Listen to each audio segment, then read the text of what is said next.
السلام عليكم ورحمة الله وبركاته. daawadayaal iyo dhageystayaal ku soo dhawaada cashirkeeni barashada luuqada Af-Ingiriisiga. Magacaygu waa Xasan Korani. Hi everyone, my name is Xasan Korani and welcome to our course of learning English language. Our course is for beginners, intermediate students and advanced. Definitely I will also be trying to explain in Somali. sida awgeed ku soo dhawaada cashirka maanta aan dhiganayna waa cashirkii 42aad in way waqtiga aan dhiganayna waa nahwihii maanta oo ah present perfect waa present perfect tense gartay. Definition of present perfect tense. sharaxaada ama sarifida sa loo sharaxayo present perfect tense way. The present perfect tense is used waxa lagu isticmaalaa to indicate si uu kuu sheego a link xidhiidhka between u dhaxeeya the present wixii jooga and the past iyo wixii tagay.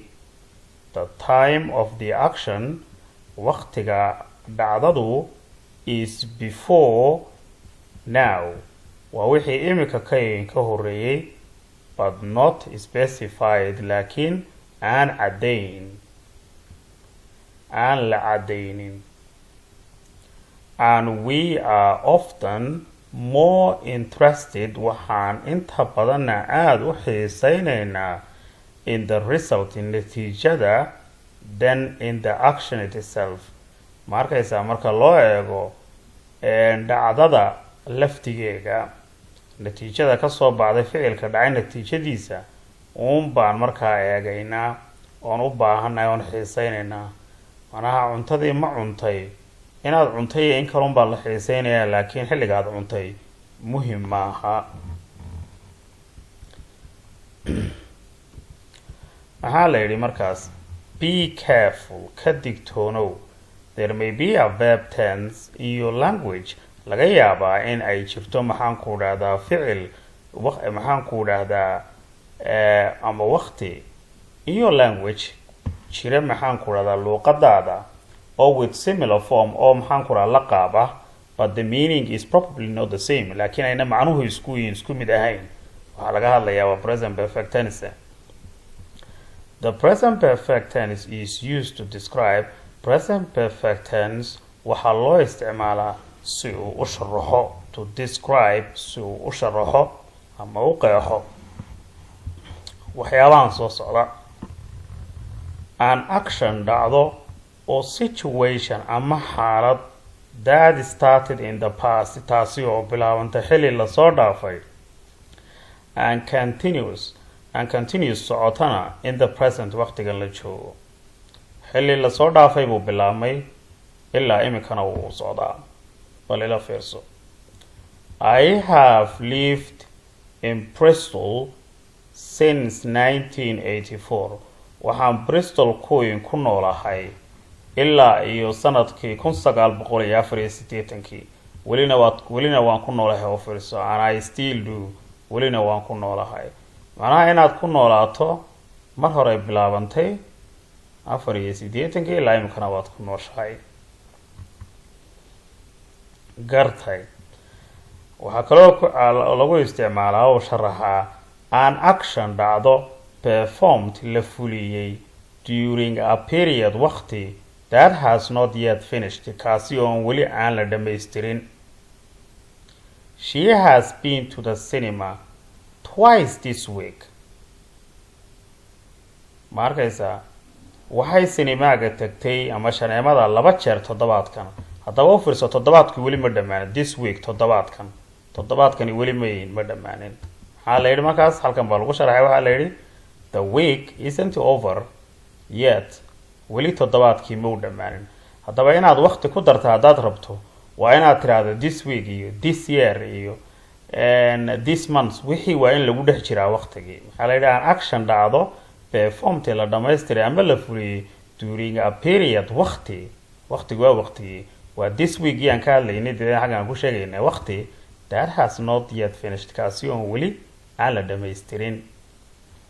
waana kan idhi she has been to the cinema cinemaga ayay maxaan ku dhaha tagtay twice this week laba jeer toddobaadkan ma arkaysaa toddobaadkan markaa toddobaadkii waanu ku dhex jirnaa waxaa la yidhi the week toddobaadku isn't over yet weli mau dhammaan kaana waan isla garanay waxaa kaloo lagu isticmaalaa a repeated action dhacdo lagu celinayo markaasi ama soo noqonaysa oo in an unspecified period oo ah waqti aan caddayn oon qeexnayn oon la odhan karaynin December bay ahayd ama waqtigaabay ahayd ama waqti aan qeexnayn ma arkaysaa oo waqti aan qeexnayna oo ah markaas between the past and now oo u dhaxaysa waqtiga la soo dhaafay iyo xilligan la joogo sida we have visited Portugal several times waxaan Portugal booqanay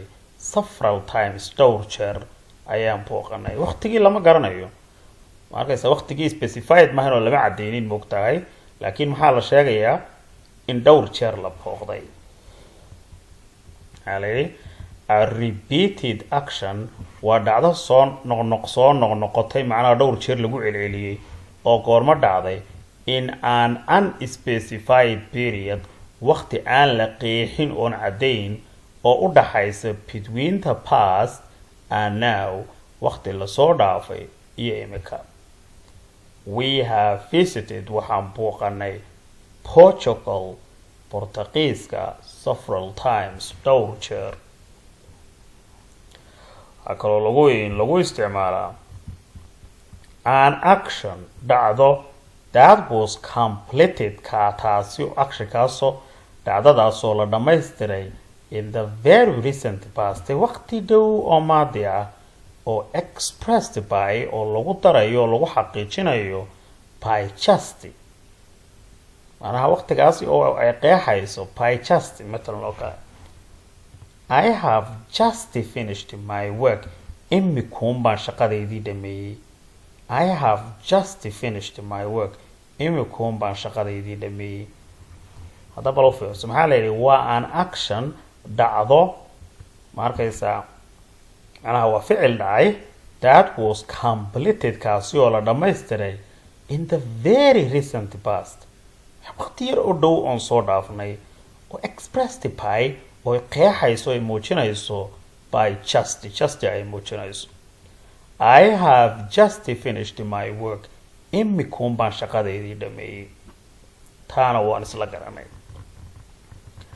an action dhacdo waxaa isagana present perfect tense lagu isticmaalaa si aan iminkaan sheegaynayba an action dhacdo when the time marka waqtigu is not important una muhiim ahayn when the time is not important markuuna waqtigu muhiim ahayn xilligay wax dhahayn aan la xiiseynaynba laakiin maxaan ku dhaha ficilkuun laga raacayo he has read War and Peace waa akhriyay buugga la yidhaahdo War and Peace dagaalka iyo nabadda marka maxaa loo jeedaa the result of his reading is important maxaan ku dhaha natiijada sheegaysa akhriskiisa ayaa muhiim ah macnaha qofku inuu wixii qabtay ayaa laakiin xilligu u qabtay muhiim maaha ayaa laga wadaa note ka digtoonow when we want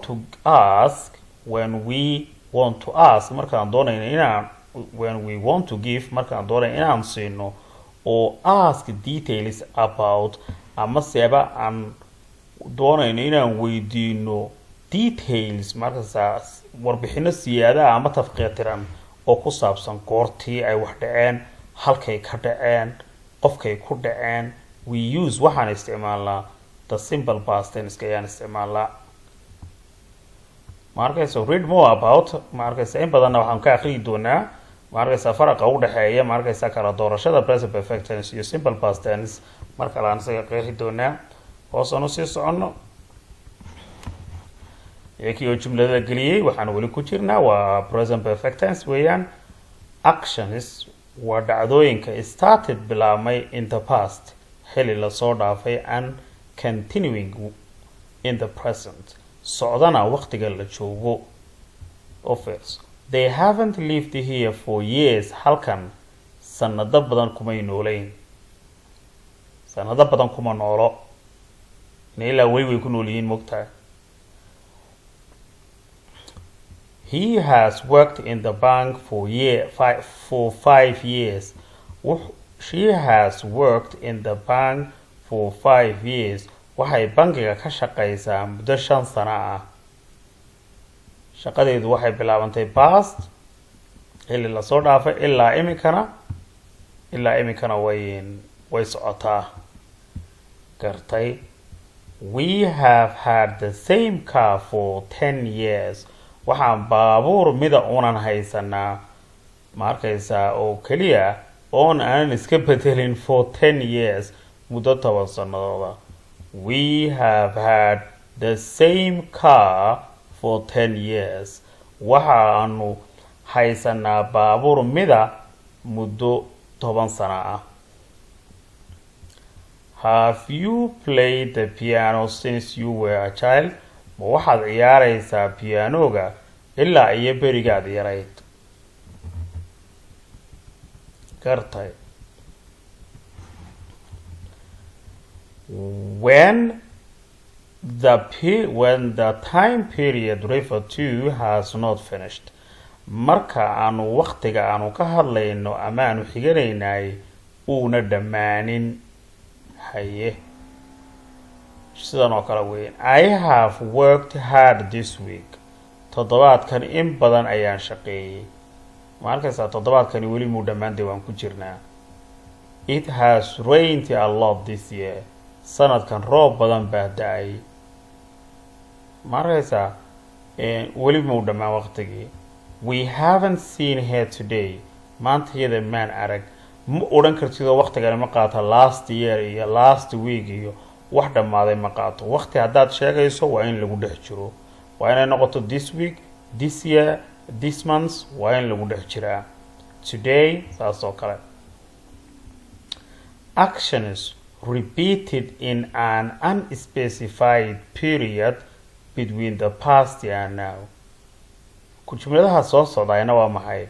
Waa dhacdooyin lagu celceliyay ama ficil lagu celceliyay in an unspecified markaysaa period waqti aan qeexnayn ama aan caddayn markaysaa between oo u dhaxeeya the past and now. Markaysaa xilli la soo dhaafay ee imika ayaa ficil la sameeyay dhowr jeer oo lagu celceliyay moogtahay. Balila fiirso. They have seen that film 6 times. Filmka waxay arkeen oo ay daawadeen 6 times. Ma arkaysaa? Waa waqtigaa la joogo ee imika la joogo ilaa waqtigii la soo dhaafay. Waa adigoo le maxaan ku dhahaa filmka uu matalayo Tom Cruise 7 jeer baan daawaday. Waa imika dib ugu celiday moogta. It has happened several times already. It has happened waxay dhacday. Hawshaasi macnaha waxay dhacday waa hawl la isla garanayo. It has happened waxay dhacday several times dhowr jeer. Several times dhowr jeer already goor hore. She has visited them frequently. Si joogta ah ayay iyaka u booqan jirtay. We have eaten at that restaurant many times. Waxa aanu ka cunay waa cunta laga cunayaa at that restaurant maqaaxidaasi many times dhowr jeer. Sorry, many times maxaan ku waqtiyo badan. Gartay. Actions completed in the very recent past. Waa dhacdooyinka ama actionada dhammaystirmay in the very recent past. Mar dhow dhammaaday oo just lagu darayo. Have you just finished work? Ma imikuun baad shaqo dhammaysay? I have just eaten. Imikuun baan cunay. We have just seen her. Imikuun baan iyada aragnay. Has he just left?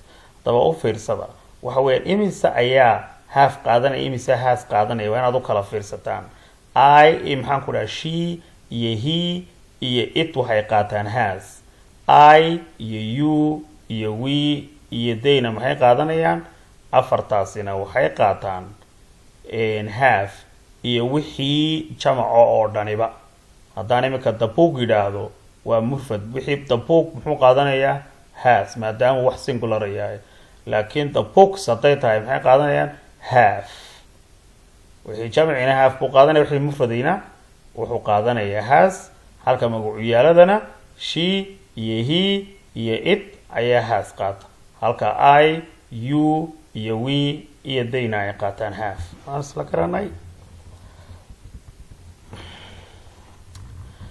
when the precise time of weli waxaan ku jirnaa present perfect tense when the precise time of the action is not important marka maxaan ku dhahdaa and the precise time waqtiga saxda ah of the action ee dhacdadu is not important auna muhiim ahayn or not noun ama aaban la garanaynba lamaba garanaya markaa waqti xilligu wixii uu dhacay lababa garanaya markaa muhiimna maaha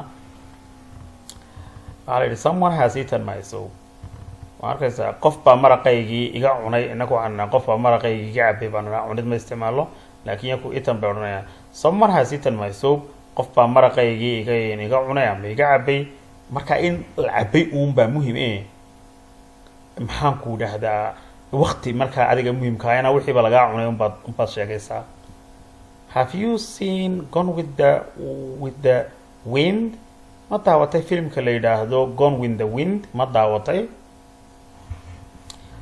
she studied waxay baratay halka maxaan ku dhahaa has baa loo soo gaabiyay oo has baa ku jirta waa she has she studied waxay baratay Japanese Russian and English laakiin waqtiga looma baahna maxaa muhiimadu ay tahay in ay baratay oo kala haatay muhiimadu weey halkan waan leenahay oo kale waxa weeyaan in cabdi wuxuu bartay sida guryaha loo dhiso xilligu bartay muhiim ma ahayna waxa focus ka saarayna dhisitaanka inuu macnaha garanayo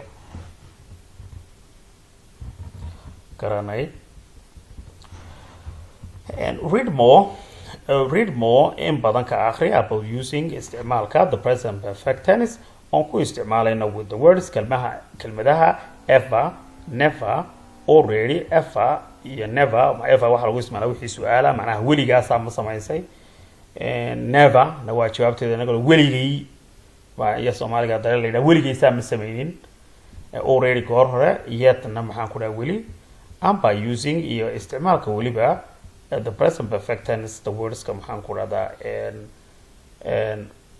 for years since qaybtaas sare ayaanu ku soo noqon doonaa oo click siin doonaa si groupka meesha kale ay nagu geyso laakiin hore aanu sii socono waan ku soo noqon doonaa halkaas forming the present perfect saa loo samaynayo present perfect the present perfect markaza of any verb marka present perfect ka maxaan ku dhahaa ficil kastuu yahay is composed of two elements laba qaybood buu ka kooban yahay is composed wuxuu ka kooban yahay of two elements laba qaybood the appropriate form of the auxiliary verb markaasa qaabka maxaan ku dhahdaa saxda ah ee auxiliary verbka uu matalayo to have ay matalayso ficilka to have ayaa matalaysa oo present tense ah ayaa matalaysa maadaama aan arkaynay markasti he has iyo I have baan arkaynay have iyo has taasi waa present tense form go plus iyadoo lagu darayo the past participle of the main verb iyadoo lagu darayo iyo iyadoo lagu darayo ficilada ugu dambeeyo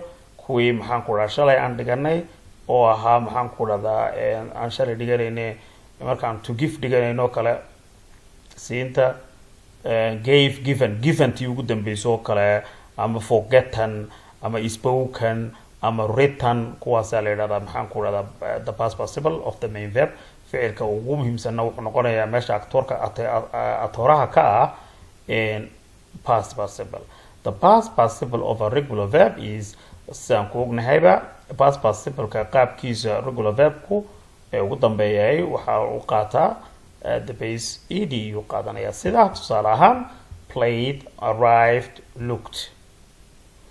For irregular verbs ka asaan aragnay waxaan ka dhigan doonaa yakana oo gooni u dhigan doonaa section kan waqtigeega.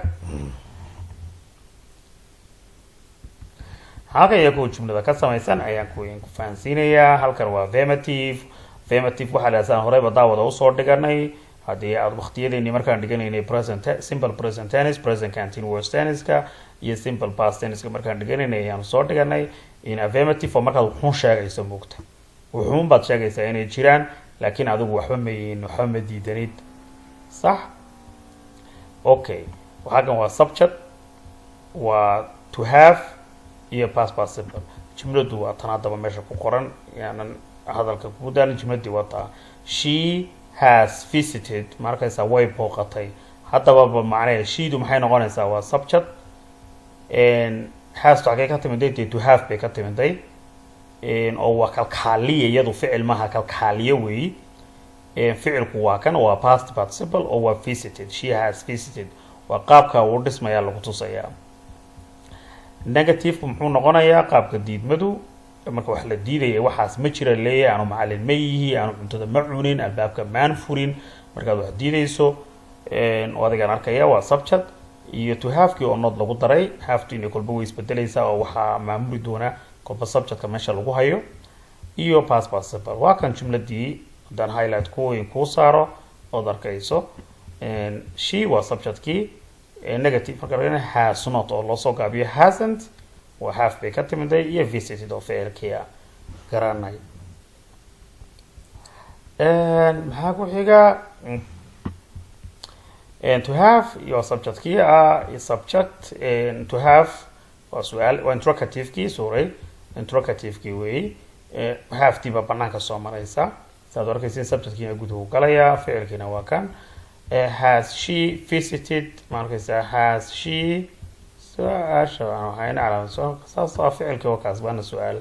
has she visited may booqatay markaysa halkan waa taafkii waa subjectkii waa past participle kii. negative and interrogative marka la sameynayo oo inta badan sida oo dhaca waa diimay su'aal ku jira marka aad leedahay albaabkii miyaan la furin adu waxa la aaminsantahay in albaabka la furay laakiin hadii lama furin ilaa soonigi furin ilaa leedahay mugtahay marka TV-gii ma la damin saas oo kale marka loo hadlayo weeyaan. hasn't she visited meena booqanyadu marka waxa la aaminsantahay inay booqatay adigu aaminsantahay laakiin may booqan hadii lagu yiraahdo kulay wada aroonaysa ama wada daraysa mugta. okay intii ugu dambeysay ficilkan ku soo qaadanay to walk oo lugaynta present tense aad qaabkii saxba u aragtaan hadhow ficilku bedelaysaan. halkan waad arkaya waxaan wala affirmative qaybtana waa negative qaybtana waa interrogative. I have walked waa lugeeyay. you have walked she iyo he iyo it has bay qaatan has walked way lugeeyeen. we have walked waan lugeynay. you have walked they have walked way lugeeyeen. qaybtana maxay waa diidmadii iyadana I have not waa la soo gaabiyay. I haven't walked you haven't walked. she or he iyo it hasn't walked waa la oranayaa. we haven't walked ma lugeyn. you haven't looked you haven't walked ma lugeyn. they haven't walked. halkana waa su'aashii have I walked su'aal hadii lagu yiraahdo marka have you walked hadada yes I have no I have not kuma soo celinaysid ficilka adigu yes iyo waxaad ku have dad ku joogsanaysaa. haddaan iraahdo marka kale have you gone to schoolkii ma tagtay yes I have haddaad tagtay haddaan tagina no I have not sidaas oo kale weey. marka waa inaan ku noqonaa qaybtii aan lahayn tense oo maxaan ku dhahaa plus present perfect marka ay leeyihiin waa present perfect tense bay ka wadaan la socda waa present perfect continuous tense baa jira maaha waa present perfect tense plus oo loo geeyay ever never already yet afarta kalmadood baan soo qaadanaynaa. ever Somali wax ku isticmaalaa weligaa waxa maad aragtay weligaa waxa maad cuntay weligaa baan saanadana moogta. diidmadeena waxaan idhahnaa weligay sidaa ma sameeynin weligay taa kale maan cunin weligay saasa la yiraahdo moogta. never already na goor hore yet na waa weli. okay mid kastiba markaa weyn waan macnaynaynaa ever baa imka la soo qaataan. the verbs the adverbs markaysa adverbs waxa la yiraahdaa kuwa maxaan ku dhahdaa ficilka wax ka sheega ayaa adverbs la yiraahdaa maadaama adjective-ku sifadu uu magaca wax ka sheego adverb wuxuu wax ka sheegaa ficilka adverbyada marka ever iyo never express waxay muujiyaan the idea of unidentified time fikirka sheegaya waqti aan maxaan ku dhahdaa la cadeyn karin oo maxay before now oo imika ka horeeya matalan kale sida have you ever visited Berlin weligaa Berlin ma booqatay macnaha maanta dib ugu celi ilaa intii aad noolayd de weligaa ma booqatay Berlin markaasa ever and never are always placed before the main verb hadiya jeer waxa la dhigaa oo taala ficilka meesha metelaya dabadiisa ayaa maxaan ku dhaalay yaa laga soo horeysiyaa wada arkaya ficilka meesha metelaya laga soo horeysiyaa ficilku waa visited waxa laga soo horeysiyaa halkaas ay galaan baa lagu leeyahay markaysa ever markaysa is used ever waxa lagu isticmaalaa in questions su'aalaha baa fiirso yaa lagu isticmaalaa iyada have you ever been to England weligaa England ma tagtay have you ever been to England weligaa England have you ever played cricket weligaa ciyaarta cricket kama ciyaartay have you ever watched markaysa weligaa ma daawatay Titanic taas oo kale has she ever met the prime minister weligaa ra'iisul wasaaraha ma la kulantay gartay markaysa in negative questions su'aalaha negative lagu isticmaalayo oo fiirso haven't they ever been to Europe inta badan ma arag taas oo kale laakiin haddaan Soomaali ku sharaxo kale haven't they ever been to Europe weligood miyayna Europe tagin waa su'aal saas oo kale haven't you ever eaten Chinese food weligaa cunto Chinese miyaad cunin haven't you ever eaten Chinese food weligaa cunto Chinese ma cunin markaysa haven't you ever markaysa been to China weligaa China ma tagin no I have never been to China I'm China weligaa ma tagin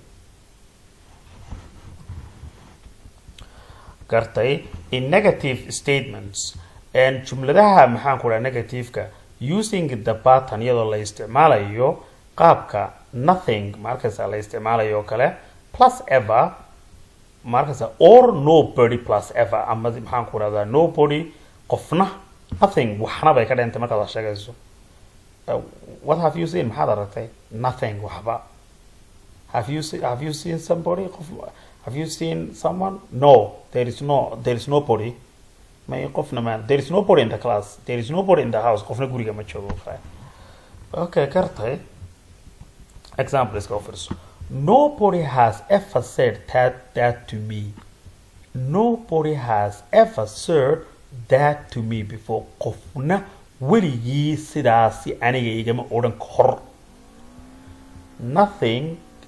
nobody has ever said qofna weligii iguma oran that to me sidaas before kor nothing like this wax sidaas oo kala has ever happened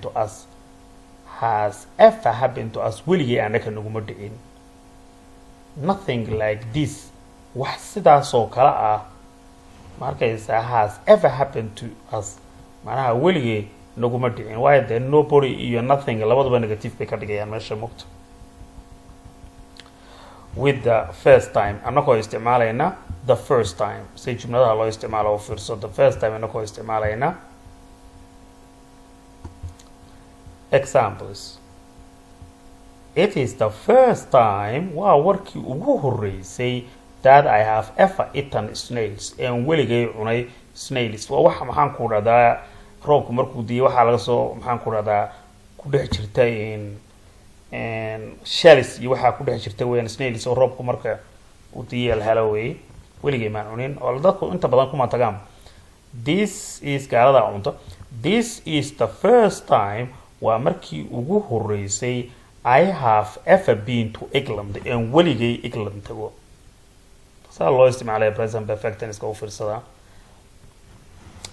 never u fiirsada loo isticmaalayo never means never waxay ka dhigan tahay at no time before now macnaha marna maan sameynin waqtina maan sameynin marka hadda kor markaysa it is the same as waxay la mid tahay markaysa not ever weligay macnaha maan sameyn I have never visited Berlin weligay Berlin in the man saarin macnaha maanta ay ugu horeyso waay imika ay ugu horeyso laakiin I have never seen markaysa Berlin the man I have never visited Berlin maan booqan imika ka hor bay noqon kartaa mugta inaad marka aad hadlayso aad joogtaa dhici kartaa iyo inaad jooginba way dhici kartaa be careful ka digtoono you must not use ma isticmaali kartid never and not together never iyo together never iyo not ma isku isticmaali kartid marka never haddaad isticmaasho not ma iman karto oo ma odhan kartid I haven't never been to Italy ma odhan kartid no never baad isticmaalaysaa arkaysaa oo I have never been to Italy weligay Italy ma tegin laakiin haddaad tiraahdo matalan oo kale never ka rabto I haven't been to Italy waa tiraahdo waxay noqonaysaa un talyaaniga maan tegin weligay talyaaniga maan tegin iyo talyaaniga maan tegin way noqonaysaa mogta laakiin halkan imika laba negative way israacsan soo maaha marka looma baahno oo waa khalad isma raaci karaan not iyo never isma raaci karaan baa lagu yiri waan garanay already goor hore already goor hore already refers to waxay xiganaysaa ama loo xigtaa to an action dhacdo that has happened kaasi oo dhacay at an unspecified time waqti aan la garanayn ama aan caddayn oo before now imika ka hora it suggests wuxuu soo jeedinayaa ama uu sheegayaa that ama ay sheegaysaa waa idaas waa already waxay sheegaysaa ama ay soo jeedinaysaa that there is no need for repetition ina aan loo baahnayn wax hadii mar la qabtayna marka lagu celin hadan qof imanka aan albaabka ku qaraacay oo anigu baan sugaya timaadaad qaraacdo markaas aad leedahay maxaan ku dhahdaa ana mar hore qaraacay already noqdo hadad qof aad waraaq u dirtay ama wax u samaysay qof kalena uu rabo inuu ku celiyo waa marka inaad de loo baahnay inuu qofku wixii ku celiyo de war ana waxa sameeyay hadaad imanka cunto cun lagu dhaado de waxa leedahay goor hore aan cunay mogta uma baahnay inaad ku celiso marka maxaa la yiri it's just waxay maxaan ku soo jeedinaysaa that there is no need in aan loo baahnayn for repetition in lagu celiyo wax examples tusaale ahaan I've already drank 3 markaysa coffees this morning goor hore ayaan cabay 3 cafe saaka and you are offering me another one adiguna mid kale aad siinaysaa adigu deeqaysaa adigu sharfaysaa siinaysaa don't write to John ha u qorin I have already done it ana goor hore sameeyay macnaha ana goor hore u qoray it is also used in questions already da sidoo kale waxa lagu isticmaalaa su'aalaha haye have you already written to John goor hore ma u qortay has she finished her homework already shaqadeedii goor hore ma dhamaysay صح already baa lagu leeyahay can be placed waxa la dhigi karaa before the main verb ficilka laga soo horeysiin karaa oo waa taas laga soo horeysiyay markaysa or at the end of the sentence ama waxa la dhigi karaa dhamaadka jumlada la dhigi karaa oo adiga ay arkaya halka la dhigay gartay I have already been to Tokyo and anagu mar hore ayaan tagay Tokyo I have been to Tokyo already labadaba waa kuween ku sax mugtahay halkaasna waa digi kartaa halkaana waa digi kartaa bay ku leeyihiin san hore baa way u sheegnay